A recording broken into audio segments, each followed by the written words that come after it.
Of all the religious personalities of the world, Muhammad sallallahu alaihi wasallam was the most successful.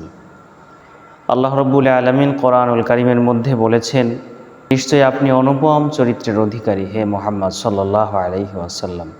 বিশ্বনবী সাল্লাল্লাহু আলাইহি ওয়াসাল্লামের ওফাতের পর কতিপয় সাহাবী হযরত আম্মা জান আয়েশা রাদিয়াল্লাহু আনহাকে জিজ্ঞেস করলেন যে আল্লাহর নবী সাল্লাল্লাহু আলাইহি ওয়াসাল্লামের চরিত্র কেমন ছিল। উত্তরে আম্মা জান আয়েশা রাদিয়াল্লাহু তাআলা আনহা বলেন, আপনারা কি কোরআন পড়েননি? রাসূল করিম সাল্লাল্লাহু আলাইহি ওয়াসাল্লামের চরিত্র ছিল কোরআনের বাস্তব নমুনা। সুবহানাল্লাহ। তিনি ছিলেন সর্বোৎকৃষ্ট মহাপুরুষ ও নবীদের মধ্যে সর্বশ্রেষ্ঠ। এনসাইক্লোপিডিয়া ব্রিটানিকাতে বলা হয়েছে, of all the religious personalities of the world, Muhammad সাল্লাল্লাহু আলাইহি ওয়াসাল্লাম ওয়াজ দ্য মোস্ট সাকসেসফুল। তিনি নিজেই ছিলেন তার বাস্তব নমুনা। তার চারিত্রিক সৌন্দর্য পূর্ণতার চরম শিখরে পৌঁছেছিল। পবিত্র কোরআন অধ্যয়ন করে আমরা মুহাম্মদ রাসূলুল্লাহ সাল্লাল্লাহু আলাইহি ওয়াসাল্লামের চরিত্রের মধ্যে পাই হযরত ইব্রাহিম আলাইহিস সালামের তাওহীদ, ইউনুস আলাইহিস সালামের একাগ্রতা, হযরত ইউসুফ আলাইহিস সালামের লজ্জা, হযরত শীস আলাইহিস সালামের আধ্যাত্মিকতা, হযরত নূহ আলাইহিস সালামের বীরত্ব, হযরত লূত আলাইহিস সালামের হিকমা, হযরত সালেহ আলাইহিস সালামের স্পষ্টবাদিতা, হযরত ইয়াকুব আলাইহিস সালামের সুসংবাদ, হযরত আইয়ুব আলাইহিস সালামের ধৈর্য, হযরত মুসা আলাইহিস সালামের জেহাদি প্রেরণা এবং হযরত ইয়াহইয়া আলাইহিস সালামের পূত পবিত্রতা। মাত্র 63 বছরের জীবনে আমরা রাসূল পাক সাল্লাল্লাহু আলাইহি ওয়াসাল্লামের চারিত্রিক বৈশিষ্ট্য আলোচনা করলে 3টি পর্যায় দেখতে পাই।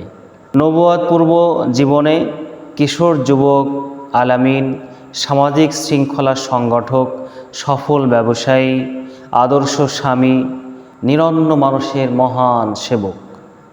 নবুয়তের পর 13 বছরের মক্কি জিন্দেগি, আল্লাহর পথে আহ্বানকারী একজন দাঈ ইলাল্লাহ, চরম কষ্ট সহিষ্ণু, লোভহীন, আপোষহীন সংগ্রামী নেতা, শ্রেষ্ঠ প্রশিক্ষক, দূরদর্শী রাজনীতিক, আধ্যাত্মিক জগতে বিচরণকারী, হক ও সত্য পথ প্রদর্শনকারী, শত বিরোধিতার মাঝে আপন বিশ্বাসে অটল এবং অতুলনীয় আমানতদার একজন ব্যক্তি মুহাম্মদ রাসূলুল্লাহ সাল্লাল্লাহু আলাইহি ওয়াসাল্লাম।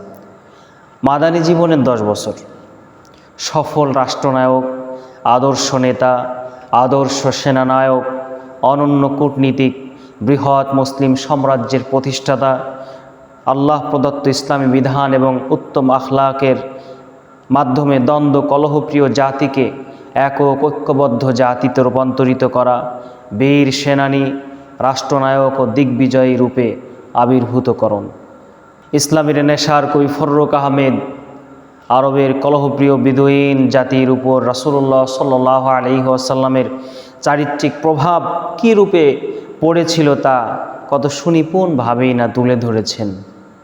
গলেছে পাহাড়, জ্বলেছে আকাশ, জেগেছে মানুষ, তোমার সাথে তোমার পথের যাত্রীরা কভু থামেনি চরম ব্যর্থতাতে।